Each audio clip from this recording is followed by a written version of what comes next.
Alors, on va rester un peu dans les idées TEDxiennes, Gaëlle, Ouais. parce que tu nous expliques comment faire mieux avec moins. Alors oui, effectivement. Donc en fait, est-ce que vous connaissez l'économie frugale ou l'innovation Shugad? Oui. Oui. Alors, Thierry, Alors, tu je vais connaissais, quand même- moi, je ne connaissais pas du tout. Je vais quand même vous l'expliquer. Donc c'est faire mieux en fait avec moins. C'est inventer à moindre coût et en fait l'équation est assez simple, c'est maximiser en fait la valeur d'un produit tout en réduisant en fait les ressources. Alors c'est vrai qu'à dire comme ça paraît simple et pourtant en fait il suffit tout simplement d'être ingénieux. Alors je vais vous donner un exemple. Là j'ai donc en fait un ventilateur avec un processeur.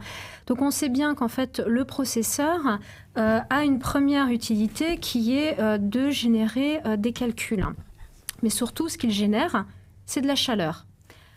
L'innovation Shugad sert uniquement en fait à utiliser, enfin pas uniquement, mais sert à utiliser en fait la première ressource qui est de faire des calculs, mais également de se dire et la chaleur, on en fait quoi? Donc j'ai envie de dire qu'en couplant en fait ces deux choses, calcul plus chaleur, je peux vous dire que là j'ai un radiateur ordinateur dans mes mains. Alors la société donc Carnot Computing donc a fait un constat et on va regarder en fait le film et je vais vous l'expliquer donc au fur et à mesure. Donc les entreprises ont besoin de puissance de calcul, notamment pour réaliser par exemple des films d'animation 3D, faire donc des simulations autres. Et aujourd'hui, elles externalisent en fait leurs besoins dans des centres de calcul. Alors il faut savoir qu'en France, il existerait en fait plus de 200 centres de calcul qui consommeraient en fait plus de 7% de l'électricité nationale pour alimenter et refroidir juste ces processeurs. C'est énorme, 7%. C'est énorme. Donc pour Carnot Computing, ce n'est pas d'avoir un super centre de calcul, mais c'est d'avoir une multitude d'ordinateurs, ordinateurs radiateurs dans les logements. Alors le radiateur donc qui est en fonction donc est connecté en fait à Internet, permettant en fait d'allouer donc des ressources nécessaires pour effectuer donc des calculs.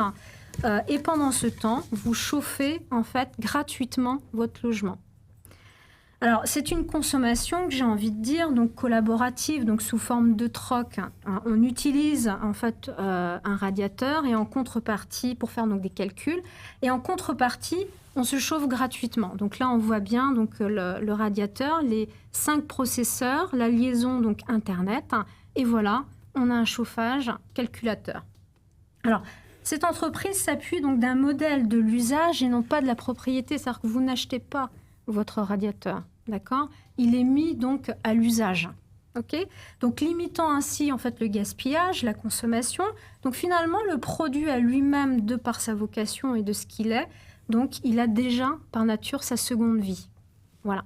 Donc en fait là on parle plutôt d'économie circulaire. C'est pour ça que j'ai voulu vous présenter en fait cette entreprise qui englobe beaucoup de choses et qui est très intéressante. C'est vraiment partir plutôt dans quelque chose de recyclable plutôt que de consommer, de reconsommer. J'imagine bien Gaëlle dire oh, chérie, j'ai un petit peu froid, est-ce que tu peux pas allumer le chauffage et pour qu'on fasse marcher les boîtes françaises en même temps? Exactement, tu as tout compris. Alors j'ai envie de dire que voilà, c'est une entreprise qui va changer le monde. C'est une très belle entreprise. Merci beaucoup, Gaëlle.